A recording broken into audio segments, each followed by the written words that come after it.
and worst of the horror genre since Halloween 2007. Listener discretion is advised.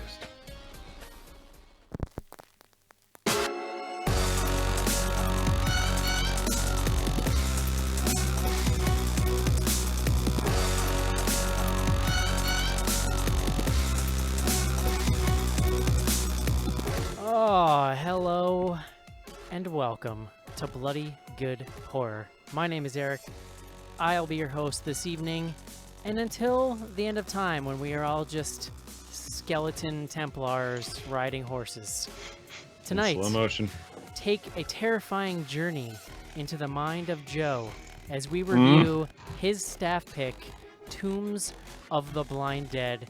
And Joe, I assure you, I have many questions.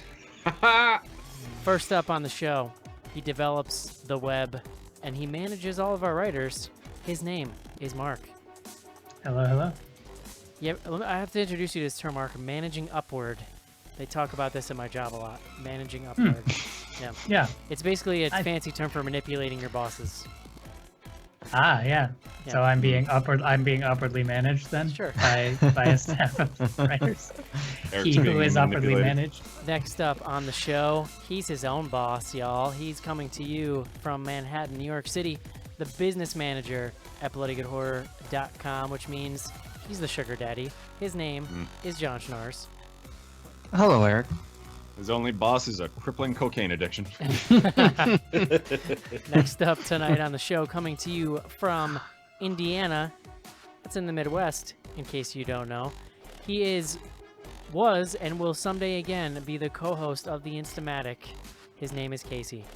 Someday your dreams. See, will that was come true. that was inspirational, right? That was motivational. Yeah. Last up tonight on the show, the man who chose tonight's film, just a riddle wrapped in an enigma, just balled up into a big giant nightmare. He's coming to you. Cash. He's coming to you from murder capital of the U.S., Chicago.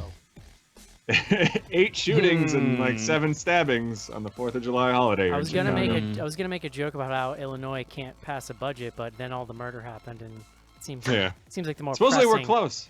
Supposedly we're close. You went political to more political. It seems like the more topical joke for the evening, so I went with that. Sad Chicago news for Mark and I. The bar, which housed our first ever gay bromance, is closing, unfortunately. Oh. Wait, which one? The one before the Andrew WK show. Mark and I, you were talking went out about to eat. the gay bar we accidentally went to. Yeah. Accidentally, quote unquote. Where Mark and I accidentally went down on each other in a men's room. Hey man, it was dark, you know. Yeah. Oh, I can't believe it happened, man. Oh, I totally screwed up. Before we get to Tombs of the Blind Dead, John, do you want to quickly recap for people our big announcement from last week? Yeah, I'm sorry. I've lost my train of thought after Joe tried to drive the, whole show into the side of a, bridge. The big announcement last show, we are celebrating our 10-year anniversary here at Bloody Good Horror, the podcast. 2007, those halcyon days, the end of the Bush administration. We started this podcast, and here, 10 years later, we are again plagued by just horrifying political... This show has been through 3 presidents now. That's true. That's maybe the most mind-blowing, descriptor. If our country survives the third one, maybe, we'll keep doing it. But yeah, so to celebrate 10 years, we will be hosting a very special Bloody Horror meetup in Milwaukee, Wisconsin, which will feature, among other things, a midnight screening of a soon-to-be-announced title. So, you know what? So that's really exciting, and like everybody's going to be there. Most of the BGH writing crew is going to be there. Some people with guests. I don't know. We're going to just be. There's going to be a chance for some like pre-gaming. Maybe if things get a little rowdy, I'm going to guess some post-gaming too, Schnars. I won't be there, but you guys might. I mean, if it's a Um, midnight showing, the post gaming, No. Maybe all maybe all pre-gaming, but still. Yeah, there will be healthy pre-gaming. John drinks like he was shot out of a cannon, so I don't think Yeah. post gaming is really. Yeah. It's The just chance of always- actually seeing John at the movie are slim to none. It's Nah, actually come on. always just game time for Snars. There's no pre or post. He takes that. I Chances make are, though, sleep- you will be post gaming with Joe, from what we've seen. Yeah, potentially. I like to party, guys. I may. Joe's a pro. I mean, by the time the movie's over, I will have already cabbed back to the Airbnb and fallen asleep. So, Mhm. I promise you that. So that's pretty exciting. You know what? Also occurred to me today, John. Isn't What's that? and this might be a better question for Mark, but isn't that where Mark Borchardt lives? Maybe. I wasn't gonna show up on Friday, but maybe I needed to make a little pilgrimage here. Who? The guy from American Movie. Oh, yeah. Because, yeah. Yeah. Show up on his doorstep. It's probably He's not from Tangiers, I'll tell you that. Mm. the Hotel That was my second Tangiers. guess, actually. Oh boy. Anyway, so that's exciting. He BG. sit on What's our peppermint schnapps calling Morocco. What's our hashtag? Do we decide? Hashtag- BGH 10. There you go. The number? Yeah, and that's the 21st of October. So mark your calendars. The I was gonna go numbers- with bad and bougie. I thought that was what the.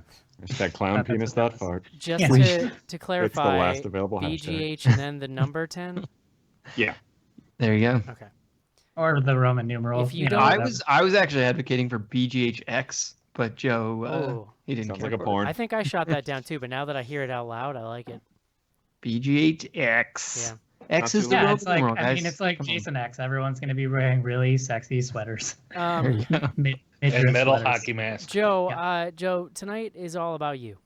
Oh, guys. Unlike every other episode, when you try to make it about you and we try to steer the course, we're actually gonna let this show just be about you tonight. I can't Fair wait. enough. I can't wait to find out what revelation Tombs of the Blind Dead made you have about a close family member. But before that, your other duties here in the show are as correspondent to all things Disney. Mm-hmm. And there's some doings going on in Disney that I just want to pick your brain, but I need you to explain it to myself and the audience first. Sure. So the Pirates of the Caribbean ride, which has been a Disney staple since not day one, but pretty close to opening of Disneyland, and pretty much shows up in every Disney park. There's a scene in there where you're traveling in a boat, and the whole idea is like these pirates have taken over this town, and you get to one scene, and they're pretty much selling off women. There's a barker, and people are bidding on these women, and there's a row of them, and this fine-looking redhead is toward the end of the line, so the whole crowd is chanting like, "We want the redhead, we want the redhead." It's been a part of the ride since it opened. But now Is this childhood memory of this redhead? I'm just making a leap here, but somehow tied to the Lady Gremlin, because I'm starting to see a similarity in but your proclivities. she's definitely a looker as far as animatronics go. Right. I think the important question is, was it everybody chanting "We want the redhead" or just you? Yeah. Well, no. It's actually the other, like the animatronic pirates. Oh, okay. They're As chanting. far as 70-year-old wooden robots go, she's pretty Yeah. cute. Yeah. Here, I'm gonna Show you as guys a type. picture. Well, there's that, and Spaceship Earth. There is this 1960s go-go boot hot mama that I've always had a thing for. Okay, so we're getting off track here. So But they're anyway, gonna yeah. So change it, right? they, after so many years of this thing being in there, Disney, and to their credit, it is a little strange that this scene takes place in a ride at a It's park where kids are going. ride. I mean, yeah. it's pirates, so this shit was probably really happening, right? Well, that's the argument. So Okay. they've decided to change up the scene John, and turn John. her into a female pirate, and now kind of make it a little more PC. So people are losing their shit over this. John, genocide really happened, but that shouldn't be a ride at Disney either. Well, I guess the argument, I mean, listen, Pirates of the Caribbean, the ride, is not a history lesson. Let's just get that on the table. Oh, cool. But We're at the gonna same put a time, picture. we should I don't know, you shouldn't ignore Bullshit, John. John, real John, history, John, right? John, John, I don't know. John. It's not a fucking history lesson. It's a fucking ride at Disney. Sure, but you could make the argument that by changing it, then they're actually they're whitewashing whitewashing the it. history. I Yeah, understand the argument that you are making in certain circumstances. I do not understand it here. All right, fine. Well, I'm just playing devil's advocate for the most part. Like they should probably change it, but like at the same time, like if they left it, I wouldn't be upset. It's just I would sign the petition. It's been there so long. Like Disney, up until probably about a year ago, had T-shirts that you can buy with like "We want the redhead" on it. Like Are you fucking it's kidding been like me? a well-known That might be thing. expensive. Are you kidding me? No, absolutely. Like it's been a well-known. All right. It's one of the more popular scenes of the Joe, ride. Like it's what everybody knows. You understand though. Oh yeah, absolutely. I 100% get where You they're get it. coming from. Yeah. I Like, can just You know. for one of the few times I understand why people are so annoyed that they could be changing this. You And then know- apparently there's some like online petition for them to I- keep it as it is, which isn't going to happen. I but actually much more understand the people who are upset about animatronic Johnny Depp than I do these people. yeah, I mean, like I said, like I completely get it. It's Is just Johnny it's- Depp animatronic. I thought it was just his voice. Or No, No, no, no. Actually, he's- Johnny Depp would show He's up. actually in there. Sweet Okay. Jesus, Schnars, do you pay attention on this Johnny show? Depp passed out drunk. No, with his I remember us makeup. talking about it. John, I we just- did like half an episode on that thing. No, I remember. I was trying to not pay attention, but some of it he's, seeped in. he's definitely there.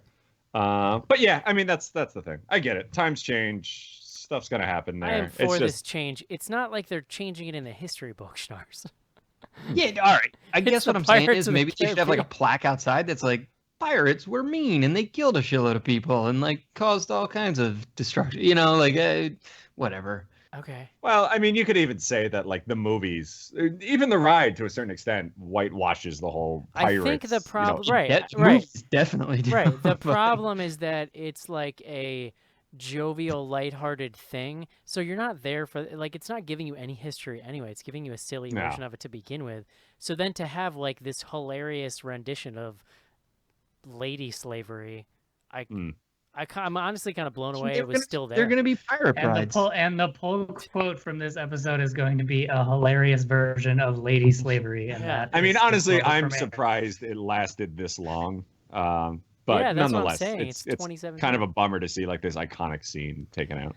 Anyway, I just like hearing you explain Disney things to me. I enjoy that. I am so- always on board. It is funny if they were selling T-shirts that recently, for them to then turn around and be like, "Oh God, we got to get rid of this." I It's want. like, We want the red. Like, holy shit! I can't Yeah, believe I they just were sent you selling guys that. one that was like in the Well, it's parks. also On a like it's t-shirt. like one of the most popular, if not the most popular Disney rides. So it's just kind of it's crazy that it's like a thing now. Don't you? Well, it's You know, one of the there's been most- so much time. Oh wow. It's one of the And it most hasn't popular changed. rides and probably one of the most well-known scenes from people that are like, big fans of the ride. I get why people are so what I like, will say about Joe that, just sent us a link from a website called miceshots.com, and I feel Oh, like yeah. if I was at Ugh. work, I would not open that. no, thank you.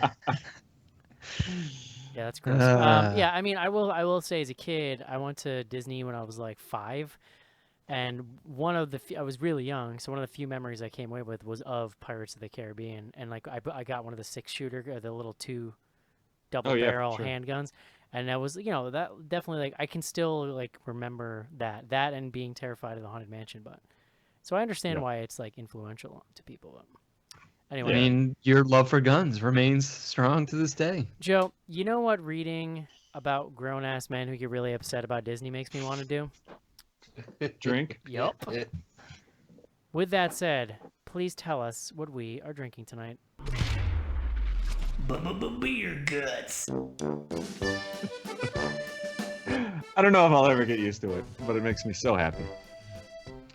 So yeah, as Eric mentioned, this week we were watching Tombs of the Blind Dead, and no real setup for this one. I picked a beer from a local brewery right by me, Microphone Brewing in beautiful, what the fuck's the time? Elk Grove, Illinois, just a 5-10 minute drive from the Charney's abode. And this is their Blind Watermelon, Oh, which, it makes sense. I don't know if I've ever done this style of beer, but it is a Berliner Weiss, which, as you might guess, has its roots in the German. And what's distinct about this style of beer is it's what you would consider a sour, which, more and more these types of beer are becoming popular, but it's definitely sort of a one of like the smaller sets of like craft beer. if I'm just rambling on at this point. As you might guess, it is very tart. It has a lot of lemon flavor to it.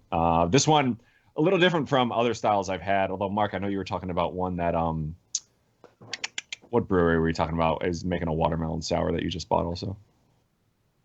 Oh my God, that one. The one out in Denver. Fat There you Tire, go. New Belgium. It's not a sour, so it's like a watermelon lime lager sort of Oh, situation. okay. Well, never mind then. Forget. I'm sorry we did this. But yeah, so these beers close to like a wheat beer, but definitely with like that sort of lemony tartness. This one, obviously, they add watermelon to it, so it really kind of mellows that out. If you're kind of looking to get into sour beers, I would say like this is a really good starting point because it's not like over the top. It really I doesn't, like a punch you good in the face. sour beer. It's different. It's really nice, especially like in the summer. Yeah. I think it's a great beer. Usually they're lower in alcohol. This one comes in at only like 4%. So it's, you can drink like buckets and buckets of this and still, drive pick the kids up from the pool or whatever. These and if you want to guys, see Joe drink buckets and buckets of it, remember Milwaukee, October. please bring buckets. These guys, Microphone, they're like expanding by like leaps and bounds, but they've only been open like a year and a half, and they're good stuff, like really great beers they're putting out. They bottle just about everything, and I think they're going to start distributing outside of Illinois pretty soon. So I would definitely check them out if you can find them, or just come over to my house and we'll go hang out. Microphone, it's MIKER, phonebrewing.com is their website, and yeah, there you go. Thank you for that, Joe. Thank you. Blind Watermelon, my favorite 90s band. Mm-hmm. When I Googled this beer, like 7 or 8 links to No Rain showed up first before the actual brewery's website. So good. Voice of a generation. Shannon That Hoon. adorable little bee girl. I was speaking of 90s bands with dead lead singers. I was listening to Sublime this morning. Oh yeah. Listen, Joe. What a sensitive transition. Joe. Speaking of dead people. Hey, I just want to throw out there, since we're talking dead rock stars, that my claim to fame is that the lead singer of Drowning Pool, Let the Bodies Hit the Floor, Oh yeah. died a mile from my house. Oof. You were not involved though. No, I wasn't. Just to clarify. Okay. Yeah. Mark, this is actually a perfect segue into your staff pick for next week. Yeah, we're gonna be doing Faces of Death, I have never seen Faces of Death. and neither have I, which is why I picked it. I can't imagine myself ever being in the mood to just randomly watch Faces of Death, but I Right. feel like it's like a huge sort of blind spot in my horror viewing over the past however many years. Every So week, I figured I'd subject everybody else to it too. every week, my wife asks if this is a lore movie, and I'm always like, sometimes I'm like, yeah, maybe. Yeah, that one. Maybe I'll There throw her might be. swerve just- this week. I'm amazed that like when I was a kid, this movie had such like a mythos around it, and like it was almost finding porn, like when you rented it. And now like we're talking about where we can see it, and Mark sends out a link where you can just watch it on YouTube. Like, Yeah. it's Did fun. we Actually got verify? good- Is it the real movie though? Yeah, I think so. Okay. I got good stories around that too, which is funny. I'll try and save them there, but it involves me at 12 years old with my dad and eating raw hamburgers. dear Lord. What? Or no, all I right. should say rare, not raw. Let's Sorry. get into that next week. I mean, I don't even know where to go. That's a teaser. That's a hell I of like a the teaser. story better when it was raw hamburgers. Yeah.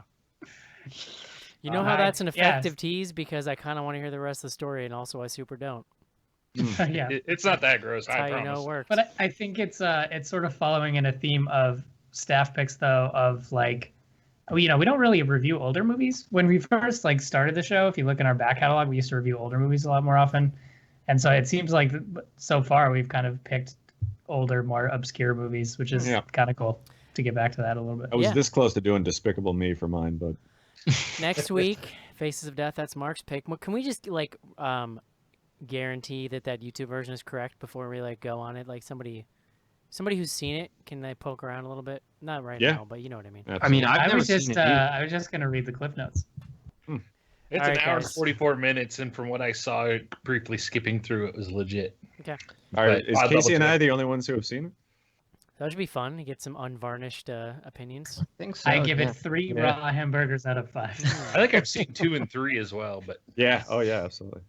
All right. Just like without spoiler, is there a plot? Is there like a plot to the movie? Nope. No. I think it's like found No. footage type of like, here's a video, Yeah. here's a video, here's a video. It's set up as like almost a fake documentary where this guy is going around Dr. Gross and sort of showing it. like how different cultures view death. I love it already. yes. I also love the running theme is making John watch a series of movies that he's just gonna hate, just outright. I am actually super interested because I definitely had the experience that Joe described, where like this was like the ultimate. You can't rent this movie when I was like 10. Yeah.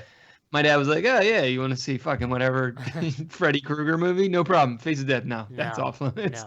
No. Oh yeah, Face this is of a, Death is real, John. Think so- about this though. Any 5-year-old with an iPad could stumble upon this now and watch it with no barrier to entry. that's what I'm saying is so insane. Like, Yeah. there were certain places where you had to like get your parents to come in and actually rent this for you, and now you can just like Google it and watch Well, it on. and you also appreciated the gravity of it when you finally got to see something like that because it was withheld from you. Yeah.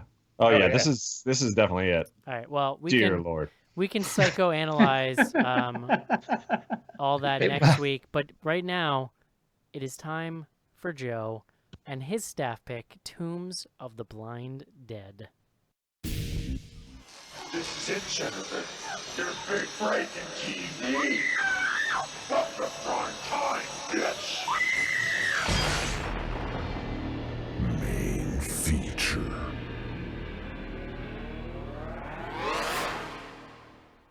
John Schnars, Eric. when was the last time you beat up CNN?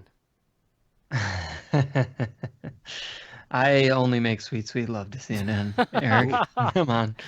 Did not expect that answer. I don't, I know don't what really, to say. I From don't here. really get down with CNN, but I don't got a problem with them either. Words, John. Mhm. Words are dying. It's like in the never-ending story. Oh yeah. When the world is going away because nobody believes in it anymore, that's what's happening with words. Their meaning has disappeared, and people are losing hope. So I'm Atreyu and Joe is Falcor. No, is what you're saying. obviously the child. Close your eyes. You're obviously the childlike princess.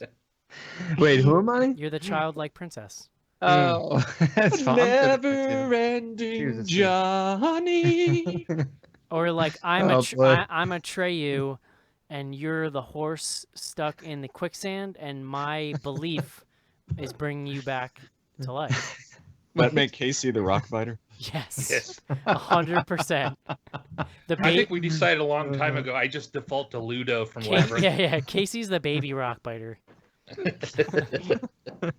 I love this, and I'm going to think about this further. But first, John, you are here. You've risen from the fucking quicksand, and you are here to save words with the word of the day. Damn it, John. These new metaphors, I'm all a Twitter. Yeah. No, we really kept that metaphor going. That was I good. really feel like I've mined some like fertile creative ground here, and it's like giving me Yeah. new energy. No, you do. You seem revitalized. It's good. It's like you're like the landing never-ending story, just coming back to life. I'm back, and it's Today's all word, Eric. because of you. Today's word. I'm not gonna lie. I'm rolling the dice. This may be a repeat, but we're gonna do it anyway because could not find a better one. The word is crusade. Oh. That is CRUSADE. I actually don't think I did, only because the origin would have been familiar. But a crusade, 2 definitions: a medieval military expedition, one of a series made by Europeans to recover the Holy Land from the Muslims in the 11th, 12th, and 13th centuries. You can more generally refer to a crusade as a war instigated by the church for alleged religious reasons. A little bit of editorializing there on the old Google definition, or an organized campaign concerning a political, social, or religious issue, typically motivated by a fervent desire for change. Ooh. Crusade. Yeah, and it comes to us, you may have guessed, from the Latin crux, which means cross. Oh. I did guess that. I would have accepted Templar also, but we've probably done Templar before. But I'm pretty sure Templar is a proper noun, so I ruled that- it out. Not okay. Ooh. Okay. All right. Well, in any event, Proper. proper. Yeah, so Crusade. The tombs, the blind dead referred to in the title, Tombs of the Blind Dead, are in fact Knights Templar, or some type of thing like the Knights Templar, who were famous for their crusading. Love it. John Schnars, I've been waiting for this moment since 5 minutes into Tombs of the Blind Dead. Hold on, I think Joe should have to be. Isn't that what we? Yeah, Mark? you're probably right. Yes. Fine, Joe. Tell me what this movie is about, and tell me more importantly, first, like your experience with this movie, and also why. Why did you make me Sure. watch this movie? So I do not distinctly remember how old I was when I stumbled upon this movie, but I definitely remember it was like on a Saturday afternoon on like the local channel, like Pix, or like one of the local like Albany stations. Why it was on at like 1 p.m. on a Saturday showing where like anyone can just stumble upon it, I have no idea. But I remember like turning on the channel and there's these like slow motion like zombies, I guess you would call them, skeletons with like weird creepy cloaks on, and this like eerie music, and it scared the shit out of me. And this was, I mean, I want to say I was like maybe 3rd grade, 2nd grade, so like younger than I probably should have been to watch this, but at that point I had already seen like the Friday the 13th and the Nightmare on Elm Street and that sort of thing, so like I was into horror movies. But this like distinctly stuck out to me, like how creepy I thought it was and how much it really kind of frightened me. And then like randomly, probably like 20 years later, I'm in college and like bumming around like these weird like video stores that used to be in Philly down by like South Street and stuff, and I stumble upon this thing and like recognize the creatures on it, and you know, end up renting it and watching it, and then like since then I've really had like a love for this movie. And you know, we'll talk about the sequels, but like the second one I really like a lot. There's 3 that came out after this. The second one I thought was really good. The other 2 are kind of throwaway, but like it's got such a distinct feel to it. You didn't think the third one lived up to the first one? No. All right, we'll get into it. I mean, that being said, like it's a B movie, but you have to take into account this came out in 1972. It's dubbed over from, you know, it's a Spanish horror film, so it's dubbed over. So you kind of pile all those things onto it, and if you can look past that, like I really think it's a great movie. And yeah. So I mean, I can jump. Great is, you know, hey, to each his own. But we've all got our things. Sure. So I can jump into the plot. So like I said, this is a 1972 movie. It was directed by this guy Armando de Osorio. I'm saying his last name big time wrong, but he's really like, because of this movie and a couple others, he's credited as kind of this like 70s like explosion of like Spanish horror films. And you know, he, like I said, he did like 4 of these, and they all have sort of the same style, and they all have obviously the Templars, I guess we're calling them. It's called like the Blind Dead series, but this one I want to say is a little slower than probably the second, because they do a lot of setup on like, you know, who these fellas are and like how, you know, these few folks get kind of caught up with them. So we open with Betty and Virginia in Portugal, kind of bumping into each other, and we quickly learn that they were high school, college, some sort of school roommates, and immediately discover that, you know, maybe there was some beautiful love going. Lovers, yeah. Yeah. Which actually, I guess in the Spanish version, they go into that a lot more. Like there's an actual like love scene between the 2 of them, but when they dubbed it over to US, they cut that out.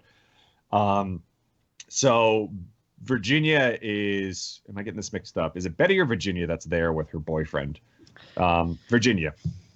So they're there on like celebrating something, and Roger is the boyfriend's name, invites Betty to go camping with them. Immediately we find out that there's some tension there. Virginia's like pissed that Betty's been invited because Roger is also getting a little friendly with Betty. To the point where they're on this train going to the camping site, and Virginia just hops off the train, like throws her stuff out of the train, even after being told that like there's nothing between the city and well, she asked the guy to just stop. She's like, can we just stop the train? Well, she does offer him a wad of cash. Yeah, that's fair. So I'll give her that. So she jumps off the train. ends up. We're gonna talk Nope. more about that scene later because it was my favorite scene in the entire movie. Sure. Nobody follows her. So she's kind of left in the middle of nowhere by herself, stumbles upon this small little like abandoned village, temple, church, whatever you want to call it. Builds a camp, like lights a fire, and unbeknownst to her, awakes the Templars, or the Blind Dead, as you might call it. They end up attacking her, chasing her pretty much to where the train tracks are.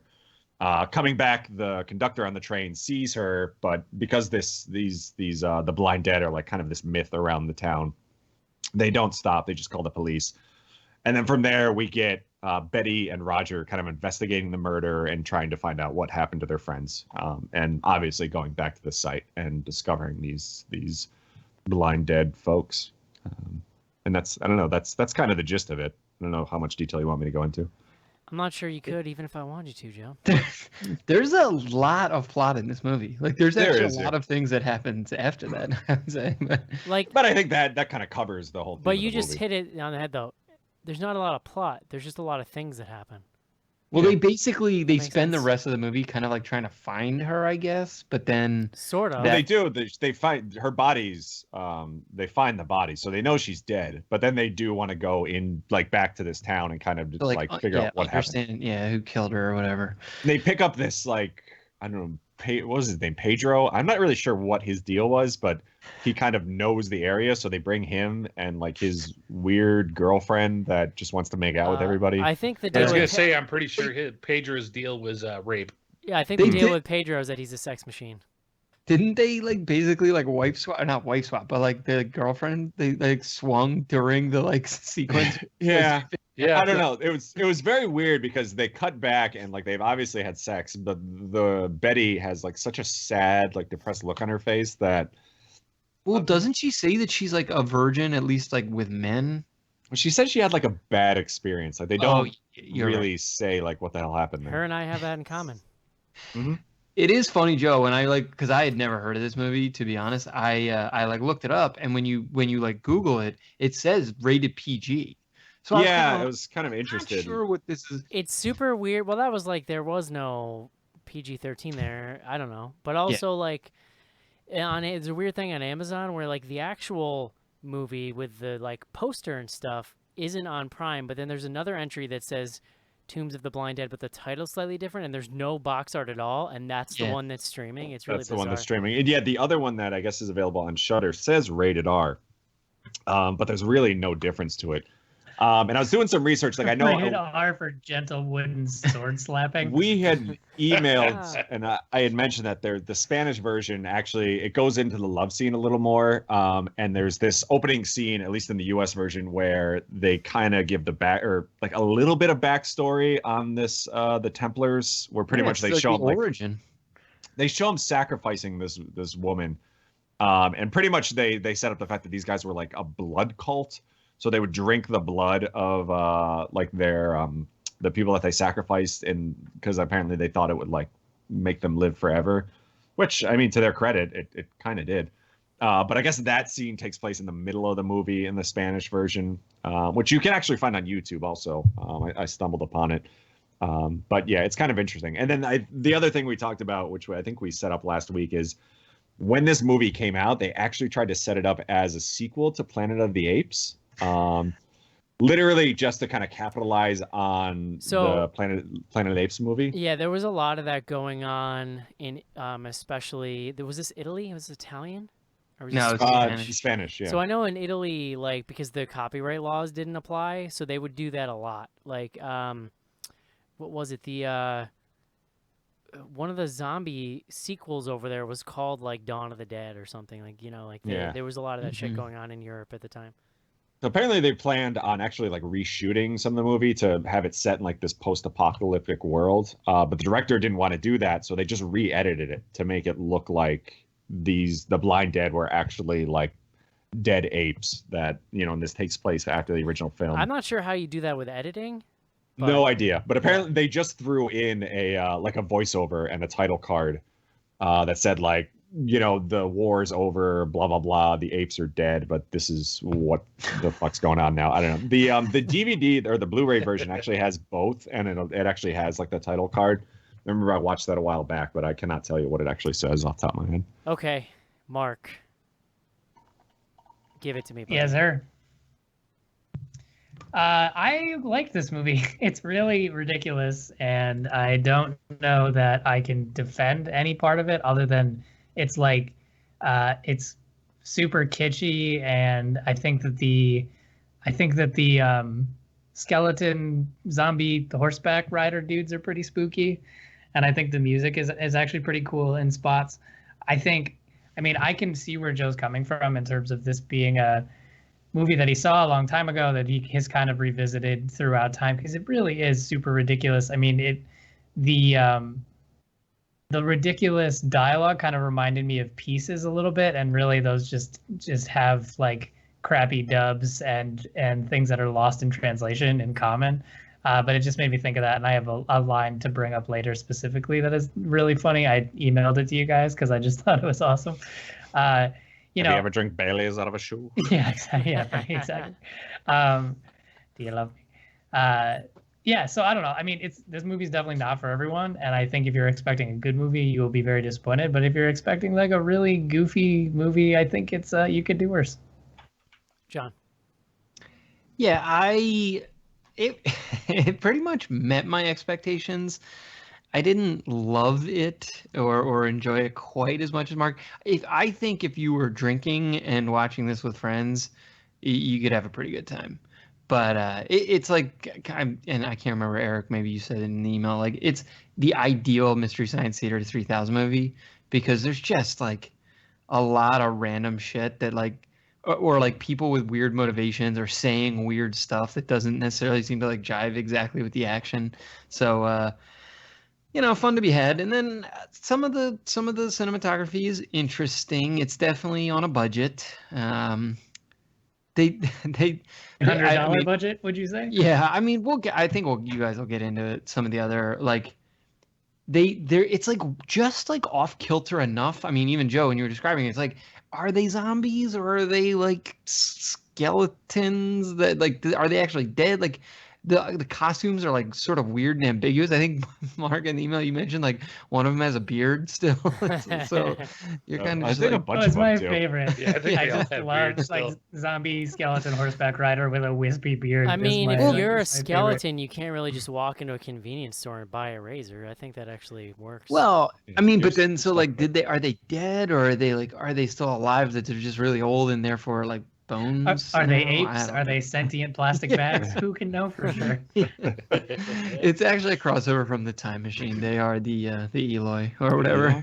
Yeah. Hey, Casey. the remake filmed in Troy, New York. Oh, there you go. Casey. I've seen this a couple times before coming into this, so I was pretty happy when Joe picked this one. I've been a fan of it in the past. I'm still a fan of it now. Now, saying I'm a fan of it, that doesn't necessarily mean I think that this is like the pinnacle of cinema here, of filmmaking or anything like that. This movie's got its issues. It's slow. It's pretty janky in parts and whatnot, but it's got an appeal to it. Probably a large part nostalgia more than anything, but I love the zombies in this movie. I think they look awesome. Their wooden swords, not so much. Whatnot. The plot, the dialogue, like John was saying, it's definitely got some issues there. But overall, the overarching story of these Templars that worship Satan and sacrificing women so they were cursed to have their eyes plucked out as they were put out on the cross and whatnot. It's pretty effective, and I like how it came together. And you watch it in conjunction with some of the other ones that comes after this one, and it all fits together to put together a pretty good little zombie series. Joe. I mean, I think I hated it. I'm not a big fan. I'm not a fan. No, I mean, to me, the thing that sticks out, and I'll talk about the second one again, like even more in the second. It's that sort of eerie vibe that these guys have. Like, I love the like slow motion, but like the horse, what do you call it?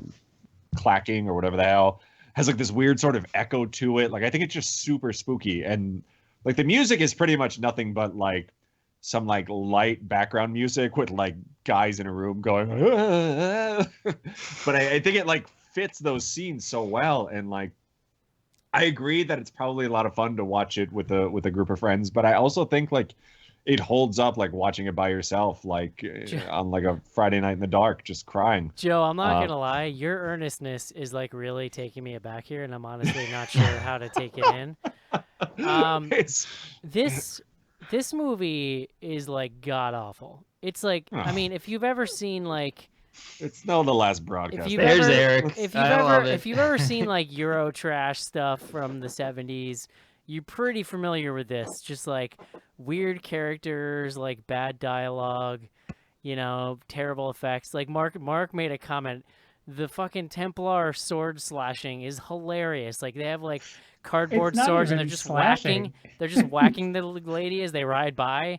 And then like I was waiting for some like Resident Evil effect where all her limbs fell off, but instead then they just run up and suck her blood. So I don't even know what the like. I guess they were just opening up the wounds so they could just like suck the blood. I think that like to me, if there's something to be enjoyed about this movie, it is 100% like on a campy B movie.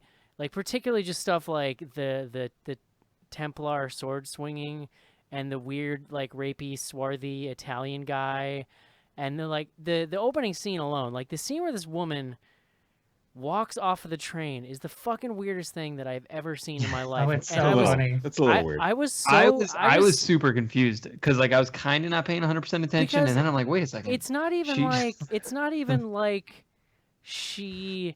What's the plan, Phil? It's not even like she's scared or she's really mad and she runs and jumps out of anger. It's like she kind of is just walking, slings her bag over her shoulder, and just like tucks and rolls off of the train down to the countryside and gets up, and then she just walks away. Like, who does that?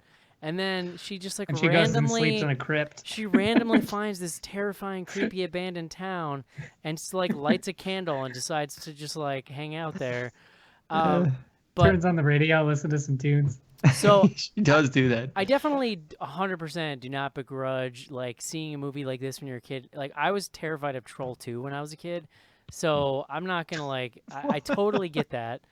I would have take issue with the idea that in 2017 you could watch this movie and have it be freaky. I think there may be some like childhood nostalgia creeping in there, but.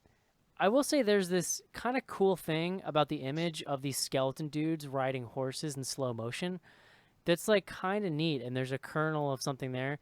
But then it like all the shots are too long. Like the final scene where they're chasing her to the train is for a moment is like kind of cool, and then it's like a Family Guy gag when Peter like hurts his ankle and then he just goes like it goes on for so long that it's always funny. It started that scene started like I was actually hysterically laughing at that scene by the time it was over.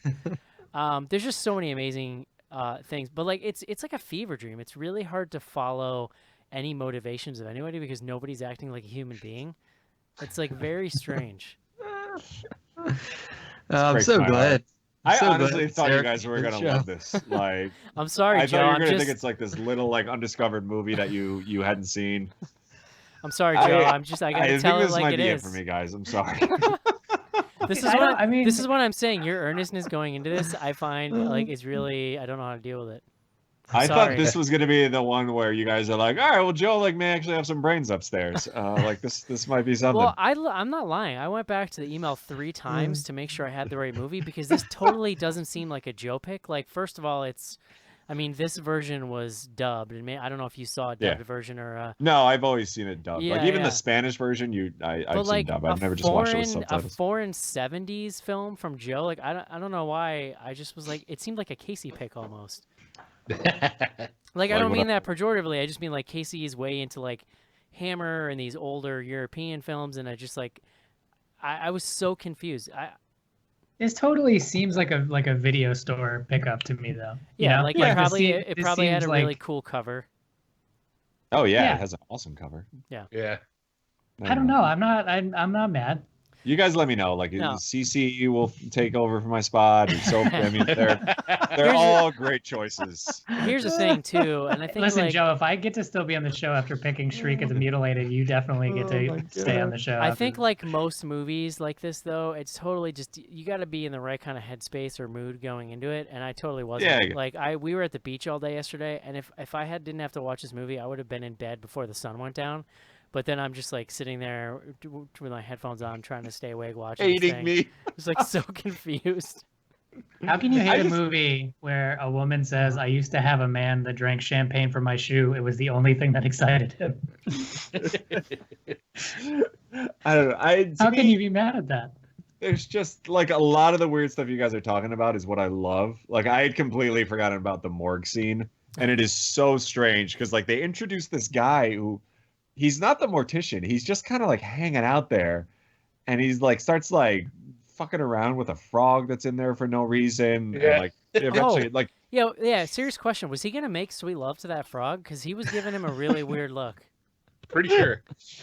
Oh my He was god. like cooing. He was like I'm sure. cooing to the frog.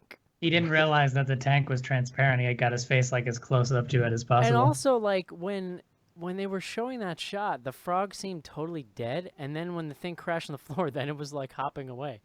yeah. Well, I'm sure they continuity- killed a frog during was- filming, and had There to was get it to him. experiments. Yeah, I mean it was the 70s. You can do Yeah. what you want.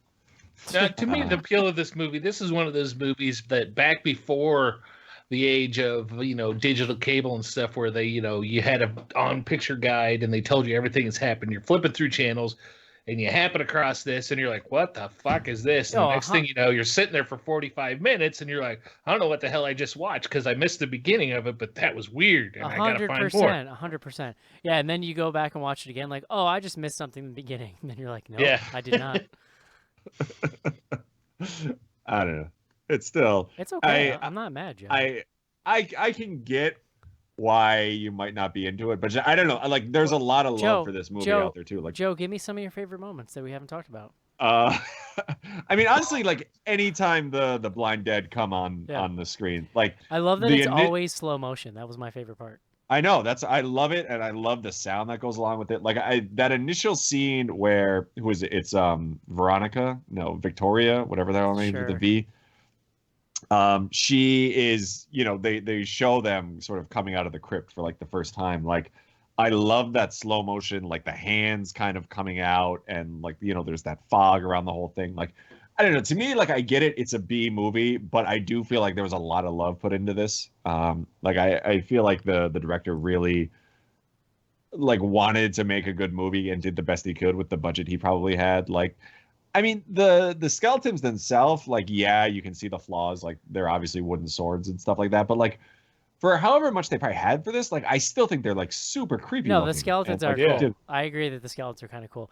My I think they did favorite, a great job. my favorite costuming thing, and actually this still is in the video right now, is when the one girl comes back as a zombie. It totally is from the Phantasm Ravager school of costume design, where like she has these little wounds with like ketchup on her, but then she has like mummy bandages on in the perfect shape of like a halter top, so you Mhm. can see her bare midriff. Yeah, as Yeah, you that do. just happens when you come Right. back to life after Oh, being and murdered she just by does this. cultists. She does the like Frankenstein school of monsters. It's very that's like Frankenhooker at that part. Yeah, she does actually. But yeah, I don't know. Like, to me, it's part nostalgia, but part I still just I think it's an enjoyable movie to Mark, watch. what was your favorite moment?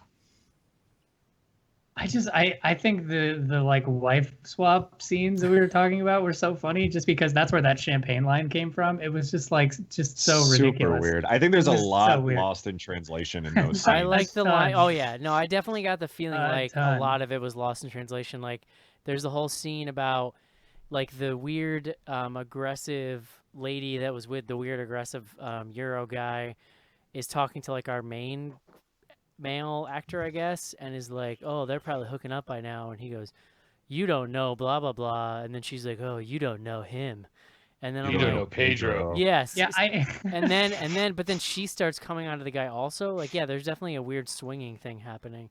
It was the I 70s. also Everybody was horny. That's fair. There was a Yeah. fishbowl, and it was a whole thing. liberated. I also really liked the ending. If only because it was just kind of a culmination of all of the like silliness, and you got to see them riding during the day. I thought that was actually kind of just a fun scene where they were like chasing her out to the train, and it ended in like hilarious fashion that's in line with the rest of this movie. I don't know. I thought it was I just thought it was pretty fun throughout. Yeah, there is. I mean, all of my enjoyment of this movie hinges around the actual like Templars too. I just think they look awesome, and especially compared to whatever else was coming out around that time, European or domestic, it was a pretty cool concept for the time. I mean, without the Templars, this movie is terrible. Oh Yes. yeah, Like absolutely. it's I'll give you almost that. unwatchable without that. I mean, honestly. don't get me wrong. Templars are super cool, and pretty much anytime you can bring them into horror movies, I'm into it. I still think though my favorite scene in this entire movie is towards the end once they get on the train, and I think it's the second wave of Templars we see going into the train. One of them clearly trips over his cloak going in the door. I just like the fact that Should we every- reshoot this? No. The fact Come that on. every slow motion scene started and it was cool for like 5 seconds, and then it just kept going and in slow motion. That was my favorite part of the whole thing. And Schnars mentioned too, there's a lot of like Emotion for me. one of my favorite 70s like B movie tropes is the day for night shooting, where they like wanted to shoot during the day because they didn't have to light it, but then so you do there's a weird like filter thing you can do with the film to make it like so. I mean, it never I looks couldn't convincing. remember if it was in but post or if you did it during the no, actual I shooting. think it has something to do with the lens and then the way you develop it or something. I don't know, but Yeah. there's a lot of that here. It's pretty funny. I I took mean, a it's film this class is and like- didn't pay it attention. can't- so- It can't be understated. This was like 1972, right? So it just predates so much. I thought that for an early 70s movie, this wasn't that bad. Yeah, No? like I think for the time it came out, I think it's pretty impressive what's going on there. Yeah. And I still think it's impressive. I'm with you, Joe. You're I'm- right, Joe. This movie Thanks, is buddy. very impressive. Very impressive. I don't know. I mean, maybe Andy's a good like fill-in. I think maybe that's it for me. I think I'm done, guys. I'm sorry. we're not letting go, you damn it. Good. I'm curious what you guys thought about the sort of sound effects or like the soundtrack behind everything, because that to me is like the other part of this that like is super eerie. The soundtrack? I don't really remember. Yeah, like the actual like.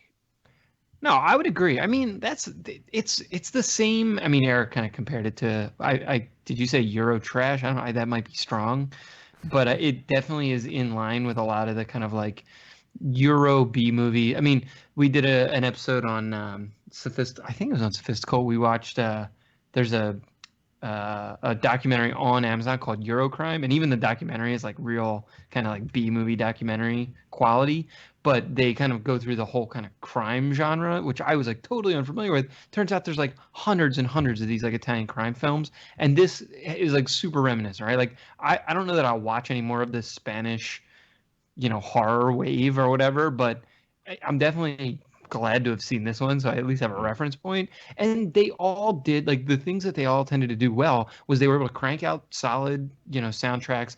They were probably cribbing from other films and stuff. Yeah. But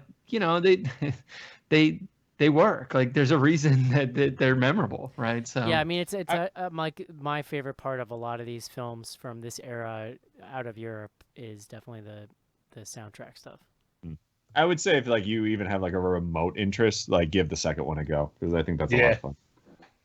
Like, And the I second kind of one, want to find the second out. one improves on some of the non-Templar stuff, but then it also improves on the Templar stuff too. There's a scene, I think it's the second one, with them coming out of the water that's pretty great. I mean, I have no idea why, but I'm like oddly compelled to see the sequel to see if it like clears anything up. Oh, it doesn't. No, nothing's cleared up. No.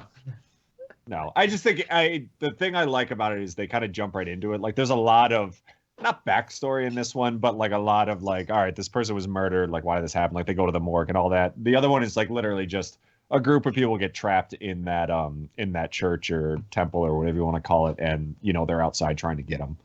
Yeah. I like how the lady and the guy there, like, they were concerned about their friend, but not really enough to like stop the train and go. Oh like, no! Yeah, immediately. they're It was just like, well, there she goes, my See ya. girlfriend. That was weird. She just walked off the train and rolled down the hill. oh, Lord. Should we continue our camping trip though? I mean, yeah. I already paid for the plot. We'll check in on her in a couple of days. I mean, the train's gonna come back this way when we're going home. Yeah. I mean, it really can't be understated how hilarious the dismount from the train was. It's Honestly, really funny. Oh, yeah. It's really funny. Yeah. it's like, I mean, they were, there was no stunt. That was a I- real ass like, train. Yeah. That I they had actually, moving so yeah, slow. I actually just right. I spent a lot of time thinking about the logistics of the train because then I started noticing like this train is moving so slow. I wonder if like it's just an old rickety ass train that has to move that slow, or if they had to make it move that slow for the stunt to be like doable. No, I think they had to make it move that slow so that she Yeah. could jump I off mean, of it. spending time in Boston, coming to visit you, Eric, like the T pretty much goes that fast also. Yeah. Yeah. Well, the thing actually No, that I I thought don't was know. even funnier, and maybe I missed something, Joe, you can explain this to me. Doubt But it. I would say, spoiler alert, if spoilers actually mattered with this movie. But at the end, when she catches back up to the train, like, was the train stopped that whole time? Because there was Yeah, like, the not the conductor, but his little like assistant buddy there pulls the brake. Yeah. oh, so Because he not. sees her.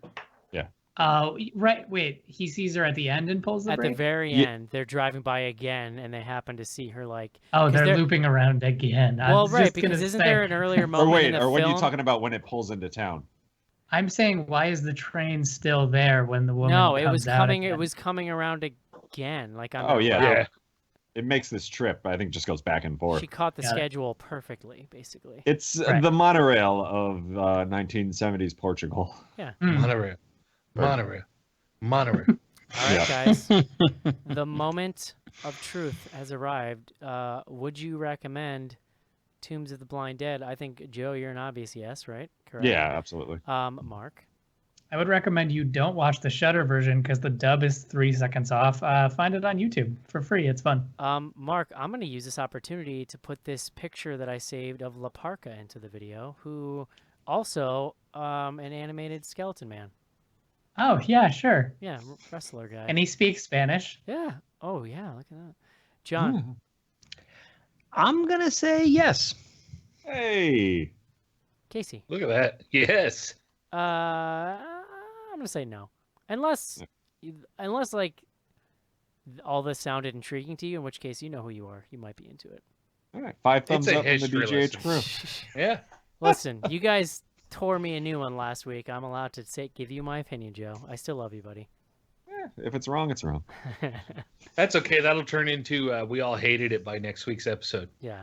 You know, in a year I'll be like, I seem to remember we all hated it. That's my favorite movie. It's no peanut butter solution, Joe, but it was definitely an interesting discussion.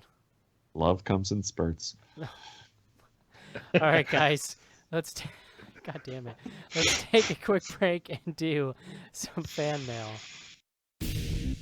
There is a creature alive today who has survived millions of years of evolution without change, without passion, and without logic. It lives to kill. A mindless eating machine.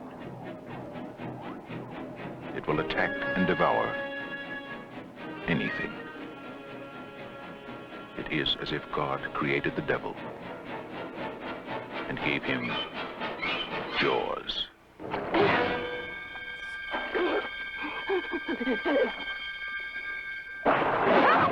Roy Scheider, Robert Shaw, Richard Dreyfuss. You're gonna need a bigger boat. From the best-selling novel, Jaws, rated PG, maybe too intense for younger children.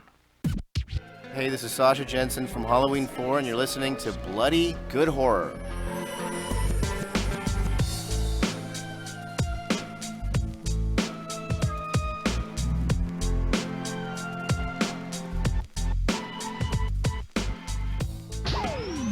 Send your emails to info@bloodygoodhorror.com or hit us up on Twitter at BGHorror with the hashtag AskBGH. And don't forget to pick up back episodes of the show at podcast.bloodygoodhorror.com.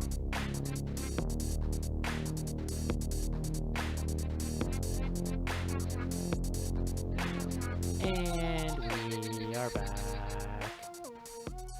Whoever wrote that trailer, John, hell of a wordsmith. Very nice. Something about very nice. evil incarnate. It's very Well, that's- evocative. Incarnate. Did anybody watch Jaws this weekend? That's always a Good 4th of July pick. I did not. I saw a lot of our fans though posting up pics, Yeah, enjoying themselves. I haven't seen it in years. It might be time. Might be time. info@bloodygoodhorror.com. Nathan from North Carolina says, "For the love of God, Eric, I just listened to episode 196, The Woman in Black. Have you gone back and watched the Harry Potter series yet?" No, sir, I have not. I don't remember what that's in context to. It was me just saying, because Daniel Radcliffe is in that movie, and I was saying I hadn't seen any of the Harry Potter movies. Oh. I presume. Have you guys seen Swiss Army Man? It's like still on my to watch list. I have not. Yeah, I haven't. I would definitely watch it though. Mondo put out a poster that is amazing. It's like he's like upside down and farting flames, and it spells out Swiss Army Man. It's ridiculous. Yeah. Adorable. Next up, Caitlin, watching Oculus and then the second Ouija movie. And I don't know if anyone noticed, but the mirror from Oculus is in the basement of the Ouija movie. The man is from Poland in the Ouija movie. And I'm pretty sure one of the owners of the mirror was too in Oculus. These movies are good popcorn flicks. I am truly appreciative of the Easter egg. It might have been the same director. Does that sound right? I think that's probably what we're hinting at here. You're asking the wrong people. I think she's talking about Ouija Origin of Evil or whatever. Yeah, that was actually pretty good, if I remember. Yeah, I think we all were. Schnars, you want to look up who directed those movies quick? You want Ouija and what was the other one? Oculus? Oculus, yeah. I think the Ouija 2 is the same director as Oculus. Yeah, that's what. Mike Flanagan. Yeah. Oh, Mike Hunt? Yeah, Mike Hunt. And he did do Origin of Evil. Joseph. Origin of Evil. He also did Hush that we covered on here. Eric, can you put in a whoopee cushion sound over what Joe just said? I'm gonna wrap you on the nose with a newspaper. That's actually pertinent to a tweet we have coming up too, because Mike Flanagan, this director we're talking about here, he is directing Gerald's Game for Netflix, which is a Stephen King flick. Oh, yeah. And we got somebody tweeting us about it. So, all right, guys, it is time. My favorite email in 2017. Yeah, boy. Adam. Now, Adam, who I'm not going to read his email address, but it comes from a Marine Research Institute. Oh. So, as you know, last week's movie, 47 Meters Down, starring America's sweetheart, Mandy Moore. And we questioned some of the science in that movie. So he is writing to fill us in here. He says, "Hello.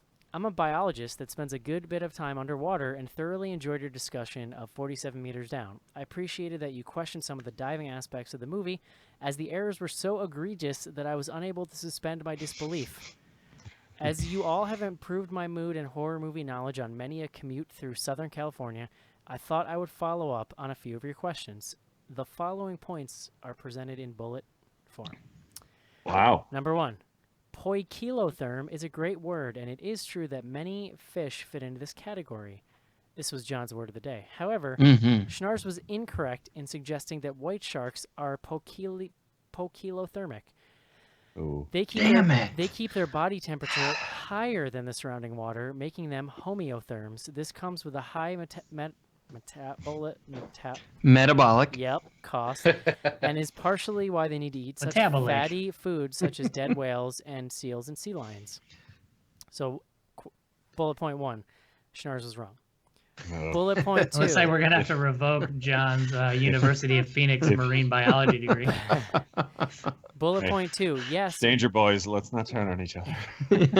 Yes, you can clear a full face mask filled with water. However, you burn through air much more quickly when that happens. Number 3. As you go deeper, increased pressure further compresses the gas in your tank, meaning you have even less bottom time. I guess that means on time on the bottom. With those, it's like when you get married too, you get a lot less bottom time. Just cut you out of the show going forward. Unfortunately, I cannot cut individual mics. Closet all week. You are just. Joe's upset. I had 5 days off from work, and everyone in my family has been sick, and I've just been sitting in a room. All right, so he goes on. He goes on with those size tanks, full face masks, and the panicked breathing. They would have needed to head for the surface almost immediately after touching bottom. Too bad this wasn't accurate in the movie, or we would have been spared losing the next 50 minutes of our lives. Heyo. Point number 4. Sing. Nitrogen narcosis is based on the depth, not time at the depth, i.e. their second tank. If they were going to experience narcosis, it would have happened almost immediately after reaching depth and not after 30 minutes. Number 5. A safety stop at 15 feet is always a good idea. However, if you spend too long at deeper depths, then a lot more decompression time is required. I didn't time their stay at 47 meters, but I'm guessing they would have needed hours of decompression before surfacing and not an extra 90 seconds, as Matthew Modine suggested. Are you telling me that Matthew Modine is not... I don't know. I've been with him up until this point, but I trust Matthew Modine. Yeah. Next up, I forgot what number we're on, maybe 6. Navigating underwater by visual cues is super difficult. I've gotten lost after traveling only 10 feet or so in low visibility. I agree. No way Mandy Moore is finding her way back to the cage after finding the flashlight. Jesus Christ, that has got to be frightening. I nailed that one. Adam says, hope this doesn't come off as too obnoxious, but I felt that if the errors were bad enough for non-divers to question it, then I was in the clear. Thanks again for putting on such an enjoyable podcast. Adam, you are a hero, and that's pretty great. Yeah. As a person who regularly reads our emails and rolls their eyes, I got to say, thumbs up, buddy. Nice work on that. And that's how you email. You didn't address actually what I thought was the most important question, so I'm inviting you to write back in and talk to us a little bit about the radio situation and the fact that they could talk to each other even though they couldn't talk to the boat, because I think that's what the world really needs to know about. So I would really like to know if it's possible, if you're Blake Lively, to impale a shark by swimming down to the depths of the ocean and then moving out of the way. Well, if you don't take yourself, if you take yourself less seriously, like that Blake Lively movie, then we don't need to question the science. God, I'm gonna go watch The Shallows again later. Yeah, it's a good movie, honestly. It was solid. I look favorably upon that movie. I did not see the Mandy Moore movie, but it sounds like it was bad. Well, go watch 47 Meters Down, and you will think that The Shallows should win an Oscar. It definitely does The Shallows. For shark acting. What if I already think that? What if it already gets my shark movie of the decade Oscar? It definitely does The Shallows a lot of favors. I think that's fair to say. Yeah. What about Anaconda? Where does Anaconda sit on that scale? I think we talked about Anaconda, didn't we, during the show? Probably. I think I brought that up. I try to bring up Yalo at least once an episode. Info. You watching World of Dance, Joe? Oh, no. What is that? Oh my God, dude, J-Lo's on it. It's a dance show. I know. I've never even heard of this. It's on every week. You can get your fix every week. Is Big Brother on tonight? We gotta go, guys. Hey guys. All right, let's. Hey guys, you know what the email address is? It's info@bloodygoodhorror.com. We're World also of Dance at bloodygoodhorror.com. We're also on Twitter at BGHorror with the hashtag AskBGH and BGH Classics. Mark. We sure am. We only have one BGH Classics this week for the uninitiated. If you are listening to our back episodes, you are a patron. Patreon.com/bloodygoodhorror. And if you hear something silly and want to bring it to our attention, tweet it with the hashtag BGH Classics and try and sneak the episode, at least number, but hopefully movie name too if you can. This one was from JHar0. Eric says, I use like actual beard oil. And Joe says, I can hear the PBR cans opening as you guys talk about this. I still use beard oil, except now I'm even more fancy because I make my own. Ooh. How do you do that? You just buy the base oils, and then you buy. Go to store, buy canola oil, come home. It's not canola oil, beard. Joe. It's vegetable oil and red pepper flakes. You make it smell nice. I'm just saying. Oh Lord! Don't be mad. I can smell your beard from here. Don't be mad because you can't grow a beard, Joe. Oh, you got me there. I got nothing to say. I think Joe would look like a police sketch with a beard. I would be a police sketch. You wouldn't just look like one. Okay. There'd be a lot of bottom down going on. Jesus Christ. All right. We also use the hashtag AskBGH. If you want to ask us a question, tweet it with the hashtag AskBGH, and I will probably read it on the show without proofreading it first. This first one comes from Dirty Bennett. Would you guys and gals say the last broadcast is the progenitor of Leslie Vernon? I don't know. It's funny he says that because I rewatched Leslie Vernon the other night. I just like it's on Shudder, America's favorite horror streaming service. It's interesting. There's some similarities. Leslie Vernon's a weird fucking movie. Yeah, it is real weird. It's like a slasher though. Like, isn't it like way more slashery? No, but it's like found footage. From what I remember, it's found footagey. I guess I understand what he's saying. Yeah, except for that they're following around filming a documentary about a slasher killer. Yeah. Yeah. As opposed to the Jersey Devil, allegedly. Even though I'm pretty sure that wasn't what the movie was about. I don't know. I really think, if anything, it is the progenitor of Unfriended with all that really sick streaming technology. What do you guys think? Yeah. Yeah. Unfriended is dope. Leave Unfriended out of this. It is. It is. Get Unfriended out your mouth. All right. I am so confused by everything that just happened. Next one is from DRXP. Are you going to do a show on Despicable Me 3? Oh, this close. I've never seen. We were talking about these on the Slack channel. I've never seen any. We were talking about someone was taking an anti-Minion stance, and I was like, "What is? Was it Chris? What is with these monsters?" Well, John, we got a hour and a half ride up to Wisconsin that you'll be partaking in, so you at least got time to sit through one. My only experience with Minions is when I was going to see something for the show, and one of those movies was coming out, and they had like some college kid in a costume like out in the kind of hallways of the theater, like greeting people, and this kid walked right up to him and punched him right in the nuts. It was fucking amazing. It was one of the most. It was one of the most pure life moments I've ever witnessed, and it's like I actually think about it a lot. That's it really speaks. right. Which part? Like how sad you felt for the person in the costume? It was like a Werner Herzog film. I can't even describe it. It was like there was so fuck? much life shit going on in that moment. Like I had to just sit there and take it all in. It really speaks to the visceral impact of the nut shot that you just mentioned. A nut shot, and none of us have seen it, and we're all laughing. Oh. Was this in Boston? Yeah, because the picture of a minion getting punched in the dick by a little kid is really funny. Was this this was in Boston? It was in the downtown. Banana. Confirmed. You are garbage people in that city. It was a little kid. I don't know. Jesus Christ. All right, next one's from Skizbot. Not a question, but I'm 99% sure I saw one of the undead knights wearing mittens when they attacked the trains. Oh yeah, absolutely. Entirely possible. Yeah. There was a bunch of silliness. They basically like had them just like come in their regular clothes and then spray painted them silver, I think. So Jesus Christ, Joe, you brought mittens.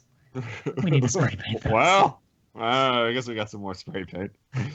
Christ. Next one's from Lovely Dad Adam. Have any of you seen any of the Blind Dead sequels? The second is better, but the others aren't so great. Yes. Yeah, we kind of talked about it. I agree. I like the second one a lot. Great. Next one's from Skizbot. What's up with the light fixtures in Portugal? Morgue lights swinging spookily, mannequin factory lights endlessly pulsating. We didn't even talk about the mannequin factory. Mannequin factory, yeah. You know, just your run-of-the-mill mannequin factory. What happens in the mannequin factory stays in the mannequin Set factory. up next to a cemetery. it was like one of those like super awkward like early moments in the film where the like women run into each other. They have like a pool party, and the one woman's like, "Oh, so what have you been up to?" And she's like, "Well, now I'm a mannequin maker. I make It's mannequins. great funny. What can I say? I love making mannequins." It's just This like, is my friend so Betty. She makes dummies. Mannequins. All right? Mannequins. Oh, man. What I can was I so- say? I love making mannequins. What can I say? Oh my god. Oh, You Jesus know Christ. I was a mannequin enthusiast back in school, Betty. So weird. Oh my god. Yeah, it's amazing how many mannequin related things there are in horror movies. You can really, they're pretty creepy. I guess that makes sense. Anywho, next one is from Skeweredhead79. Am I no longer allowed to listen to the show since I have an Apple Watch and actually get plenty of use out of it? Yeah, I'm pretty comfortable with Apple Watch being my new big screen TV because I just don't. You don't get use out of it. You're lying. Not to sound like Joe, but I'm calling into question your premise. Whatever. I don't have one, but I know people that do use it. I bet you do. What do I they think use that's it all for? that I need to know, John. Honestly, it's like a more or a less obvious way to check your phone without checking your You phone. buy and sell stocks. You just do this, and you make money off of people. You just go money, money, money. I think I said like I got the Samsung one for free when I bought my phone, and I'll tell you what I use it for: to tell time. watch. There you go. To watch porn. I would actually. Well, I gotta see. Like, if it was light enough, I would use it because it has like heart rate and all that. Like, it basically is everything like a Fitbit has, and then it also like you can check. Yeah. Your Can Mine you does play, tell me when I reach my step goals for the day. Can you Nice. play video on them? Like, can I take a dump and watch a movie on my wrist like this? What do you put? Like, what are you gonna like put an earplug in, like a fucking earbud into? It doesn't have a speaker. What the fuck kind of watch is this? I mean, I guess assume it it's got probably does, but Bluetooth. I figured you would be discreet when you're in the toilet and wouldn't want it blasting. I do what I want, John. Eric, Hardcore I think you are the first person in the world who wishes they were watching a smaller video while they were taking a shit. Yeah. Why can't you just have your phone out? Listen, John. John, I'm really if loving what this you're video. saying, I wish it was the size of a postage John, stamp. if what you're saying is I don't need a smartwatch for this, you're 100% correct. I'm just asking the question. I'm pretty sure I remember James Cameron saying that Titanic was originally intended to be shown on like a 2-inch by 2-inch screen in a men's room stall. Yeah, the 3D in Avatar is amazing, but what my real vision is someone will watch it while taking a shit on his watch. I just want to know. Eric, this one's for you. Inquiring minds want to know about the watch's poop video capabilities. Fair questions. I mean, you're asking the hard-hitting questions. Jesus Christ. All right, next one's from Dynamo If you Mars. guys want to keep going down this hole, I'm happy to keep going down there with you. So No, I think we've gone far enough down this particular hole. This next one's from Dynamo Mars. Do you think there'll ever be a slasher revival, or is it a genre that was of such a specific time it's impossible to resurrect? I think you still see slashers occasionally. Like I think it's the Strangers is kind of, I think, has its roots in a lot of that stuff. Well, right. I think something like that, or like You're Next. Not really You're traditional Next. slashers, but I think the days of the like monster slasher with teens and boobs and gore and all that is probably pretty well past because it's so well worn. I've got to imagine it's going to come back around. You at some point. just have to. I mean, it just has to have some kind of modern take on that, because just that presented by itself, it was certainly of like a political time. I would argue we might, I don't know. I think we might be past it. I think it's too hard to make one because and maybe this is sort of the point you were making, Eric, like you have to like comment on the history of slashers to make a slasher now. So even like the most recent series, at least that I can think of, is Hatchet. And like, I actually like those films. Like the third one is like pretty bad by the time you get there. Yeah. But the first one is really good, I think, and the second one is okay, and then whatever. But even that was like very self-referential. Not even self-referential. It was sort of like a meta slasher in a lot of ways. So I think meta is the key. Is mostly what you're going to see. I don't think it's ever going to die, but I don't know that it will ever be as big as it was. I guess is my point. Like you're never. I don't think you'll ever see it become like what supernatural movies are now. But I think you're always not gonna. Have, like, I think every franchises. I think every few years you're gonna see somebody think of a new spin on it and have some success with it, because it's just a really simple, effective formula if you do it right. I don't think it'll like be a continued genre. It'll probably just be kind of one-off movies that are, I mean, at the same time, though, despite what your views on the total political situation may be, with a lot of the air that's coming around this current, administration and stuff like that is going to be, I think it's going to bring in some situations that lets us revisit some of those topics from the past, when slashers were strong. So I think we might see a window somewhere in the next 4 to 8 years that we might see some comeback. Yeah, I mean, it's certainly not out of the question. I don't know. You look at like the inability to reboot Friday the 13th, which like shouldn't be this hard, and they just like can't get a script together. The one that they did make was really terrible. I don't know. I mean, we'll see. I'd watch it. You don't have a choice, John. You're stuck here forever. All right. Next one is from CK Owusu. Mm-hmm. Have you seen Under the Shadow? Fantastic Iranian horror. If yes, what did you think? Nope. Haven't seen that yet. Yeah, it's on our list of like things. I can't remember if it would count for this year or last year, but I really want to watch it. And It's on the list, so maybe we'll get to it at some point. I believe that one's on my Netflix too. Yeah, I think it actually got added over the last like couple weeks. Look at that. So Cool. Okay. We have two more. Next one is from Bomb Pop Caper. Any hype for the upcoming Netflix adaptation of Stephen King's Gerald's Game? It is a great book, and Mike Flanagan is a solid director. as previously mentioned right here. Yeah, I don't know. I actually have never read the book. It was like, I came out right at the tail end of my Stephen King reading phase, and I remember reading the back of it and like realizing that it didn't have a whole lot of like horror, like classical like fucking creature horror stuff in it. So I kind of passed on it. I don't know. I'd probably like it now. I'm like a old man. Yeah, I'm unfamiliar. So you are. I agree that you're old. Happy birthday, by the way. Thank you. Yeah, it's interesting. Like, I mean, I don't really know too much about this specifically, but just being on Netflix lately, it really seems like they are going all in on originals. Like, as their catalog is just sort of slowly fading away. I wouldn't be surprised if it just like becomes its own kind of channel in a couple of years. I mean, it's crazy. I feel like it was only like maybe 3 or 4 years ago when they started their originals, and it's really just like insane. It's pretty much like every genre that they have. Every genre that they have, they now have at least like 3 or 4 originals. It's like comedy specials, horror movies, dramas, TV shows. It's crazy. At the point that they started having to compete with everybody for the streaming rights of existing movies, they kind of had to do that or they were gonna die. Like, The Office is getting taken off Netflix, and I'm very upset. Are you fucking kidding me? They're actually like really good at it, though. I mean, that's the thing. Like when is The Office leaving Netflix? It's literally like the only thing I watch on Netflix. I saw it last week. I don't know when they're taking it off, but they're losing the rights. I am not. That shit happens all the time. I am not paying back up in a month. I'm not paying for Hulu because Hulu fucking sucks. Simmer down, bro. It's terrible. Fire. That's I'm not like Hulu. so. I am actually watching Glow right now, which is I got Laura watching too. It's like pretty good. I'm pretty into it. It is good. I'm 2 episodes in. I cannot get into it. I really liked Love too. Suzanne watched Love. I didn't check it out. Love is good. It's funny.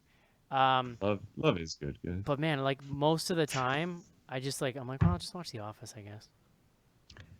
You should check out Okja. We're doing it for Fist Cult, and it's pretty good. I am so excited for that movie.